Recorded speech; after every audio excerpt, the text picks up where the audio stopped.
Very good morning, students. So, yesterday we started with our new chapter, that is biomolecules, and we discussed about the monosaccharides. We started with carbohydrates and we discussed with the some first kind of saccharides, that is the monosaccharides. Example is glucose, fructose, right? So today's lecture is all about the now little complex saccharides, or I will say disaccharides and polysaccharides. Di, as you can see the name, that is disaccharide. Saccharides means sugar, and di means two. And saccharides, it's always going to now add on two monosaccharides, means it is made up of two monosaccharides or two glucose molecules. Glucose is what? It is a monosaccharide. So disaccharides, they are made up of two monosaccharides. They are joined together with one bond, or you can say they are made up of two glucose molecules. Example is sucrose, maltose. These are the examples of disaccharides. The main thing is that we discussed yesterday that what were monosaccharide they have. They have aldehyde group and they have keto group, right? And these groups are presently as free in them. So monosaccharides, they have either they are having a free aldehyde or they are having free ketone group. So those sugars which are having free aldehyde or ketone group, they are known as reducing sugars. It means monosaccharides, they can reduce cupric ions to cuprous ions. They are most reducing sugars, so they can reduce the cupric and change the cupric into the cuprous ions. That is a property of reducing sugar. So what is a reducing sugar? Those sugars which have either a free aldehyde or ketone group, and that quality is present in our first kind of saccharides, that is the monosaccharides. Now, how disaccharide is formed? If we look at its structure, now as it's easy to count the carbon, that is first carbon, second carbon, third, fourth, one carbon is present at fifth position, and sixth, the carbon present at sixth position is extended. It is extended towards outside. Same, this is first, second, third, fourth carbon, fifth carbon, and here it will come sixth carbon. So when two glucose, now I have made the hexose sugar because you already know that glucose is a hexose sugar, 6 carbon sugar, right? So two glucose, when they combine, what is released here? H2O will be released, and this bond is formed, right? And this bond is formed. Now look at the numbering. What is this sugar's carbon? First carbon. What is this sugar's carbon which is forming the bond with this? Fourth carbon. That is why this bonding is known as 1,4-glycosidic bond. The bond formed between two sugars is glycosidic bond, and because of their carbon number, they are written as 1,4-glycosidic bond. Maltose, and this is the structure of maltose. Maltose is formed by joining two glucose units, and maltose is also known as malt sugar. How is it formed? Glucose plus glucose combine to form our malt sugar, which is known as maltose, right? So if I ask you what is glucose, then which kind of sugar it is? It is glucose is a reducing sugar or not? Yes, glucose is a reducing sugar because it has free aldehyde group, and these have the capacity to reduce cupric ions to cuprous ions. Next, let's move to the polysaccharides. Poly means many. So here there were two, and there were two. So we can say that more than two, they will come in the 3 to more than 2, if they were having sugar units, then they will be oligosaccharides. But if even 1000, that is called the polysaccharides. So polysaccharides have more than 2 monosaccharides, or you can write it down that they have up to thousands of glucose or other sugars monosaccharides units. It can be sucrose, it can be fructose, but the basic is the glucose. So 2 monosaccharides or up to 1000 monosaccharides combine to form the polysaccharides. So on the basis of mono units, mono means monosaccharide units, they are classified as homopolysaccharides and heteropolysaccharides.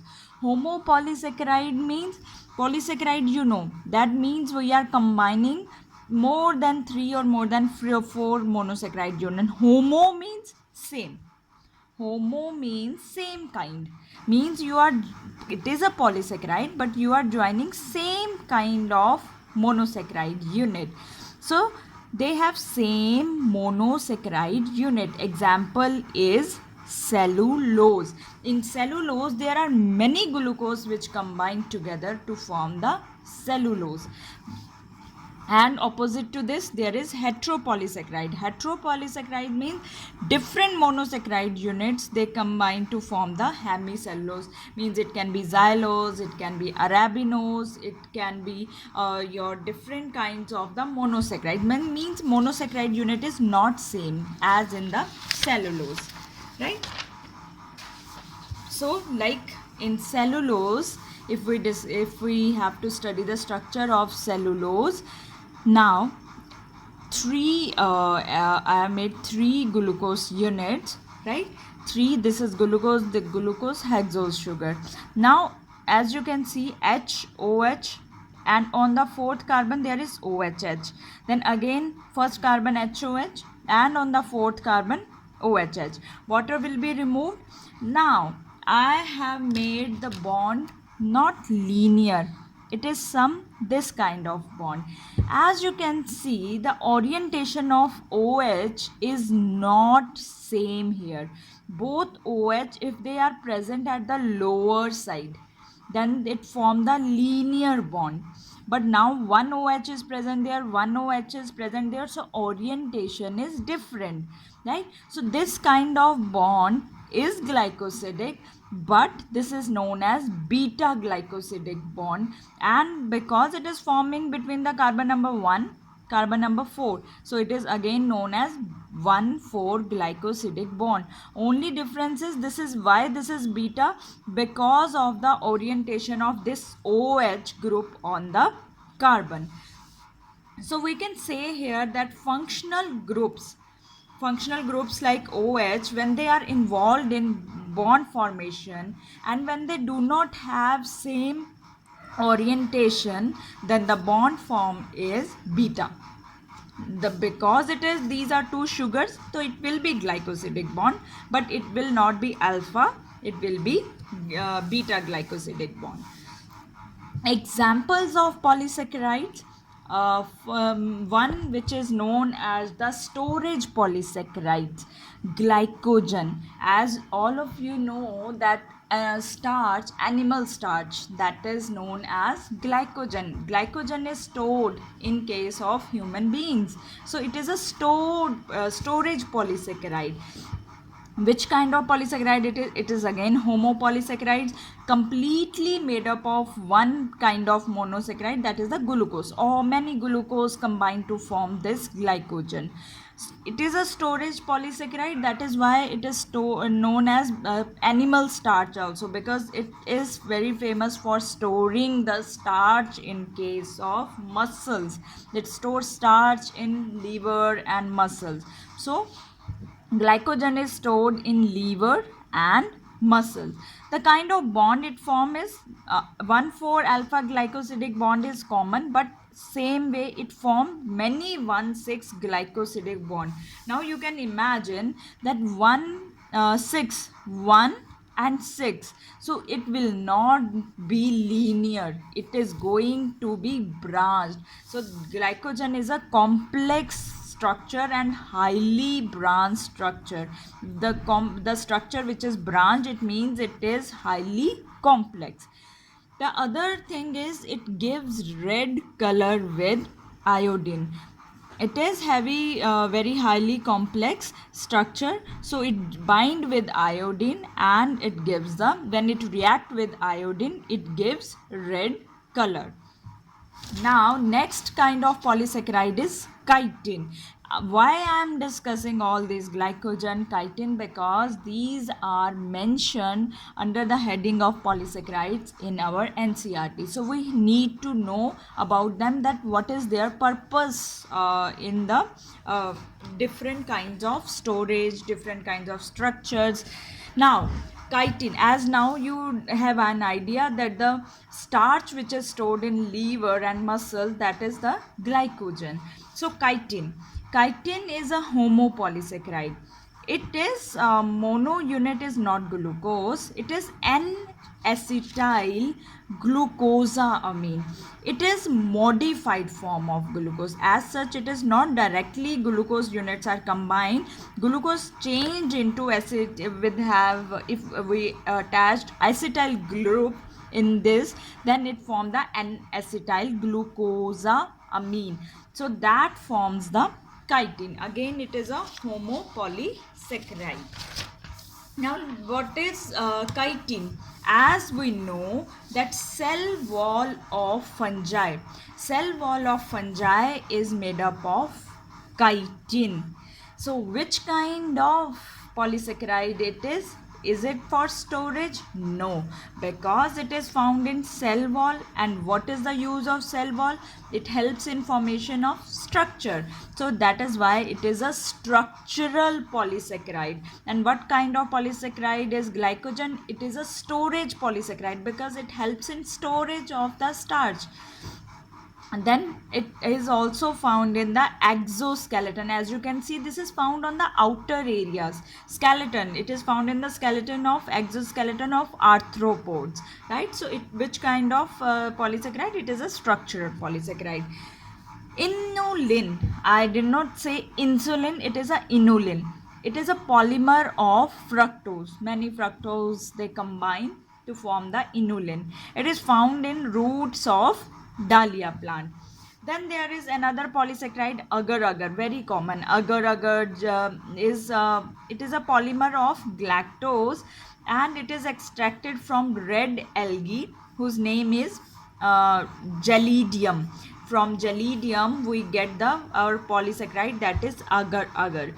Where it is used in? It is used in baking, it is used in microbiology laboratories, it used to make the nutritive medium. It is very nutritious, so it is used basically to grow, if you want to grow cells, if you want to grow bacteria.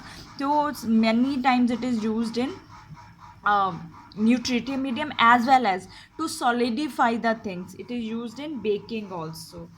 Then is hemicellulose. Hemicellulose is a heteropolysaccharide. It is, I already told you that it is not made up of only glucose. It is made up of galactose, mannose, xylose, arabinose. So different monosaccharide units, different, that form the hemicellulose. That is why it is known as heteropolysaccharide. Hetero means different. Next, this is not the example, this is another kind of polysaccharides, mucopolysaccharides. Mucopolysaccharides, they are little different from the normal polysaccharides. They are little slimy and sticky substances, and their examples are like pectin. You know the calcium pactate, we discussed that pactate material. It is, where was it present? Middle lamella was made up of calcium pactate. Then second example, it has heparin. Heparin is an anticoagulant. When blood sometime pour out, or you get a cut in your finger, then the coagulant which is found in blood, that is different, but heparin is opposite to that. It is anticoagulant.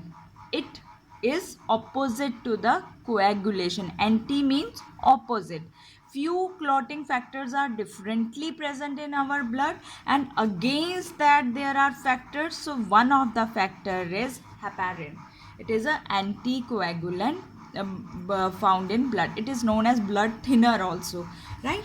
So one another kind of polysaccharide we have, that is starch.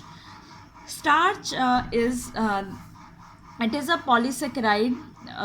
Before I discuss starch, so I can tell you that polysaccharides, one, we discussed that they can be classified as homo and hetero.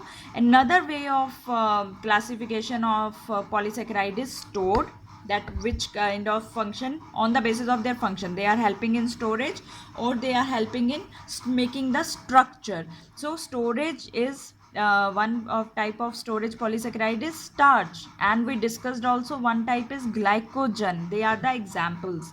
Structural polysaccharide, cellulose, as well as chitin. These are the structural polysaccharide. So what is a starch? It is a storage polysaccharide.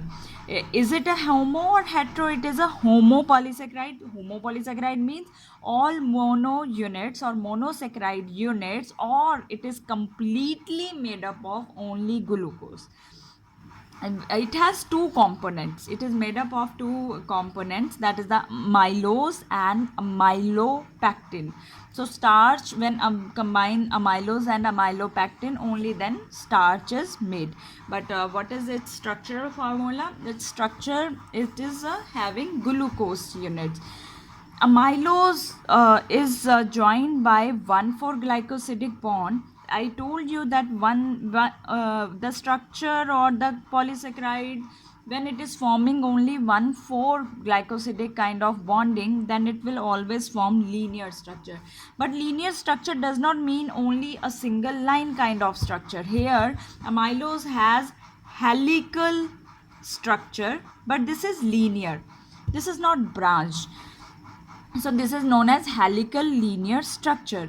Amylopectin has 1,4-glycosidic bond as well as 1,6-glycosidic bond. So you can understand now that this is, if this is 1,4-glycosidic, upon that 1,6, it is highly branched structure. Amylose and amylopectin, they are present in the ratio of 1:3. Means if this is 1, then this will be present as the 3 molecules.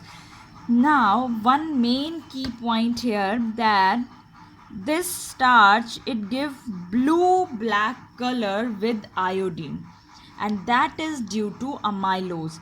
Now because amylose has linear helical structure, so this iodine very strongly bind to these helical structure and give the blue black color. Glucose is a monosaccharide. It is highly reactive monosaccharide.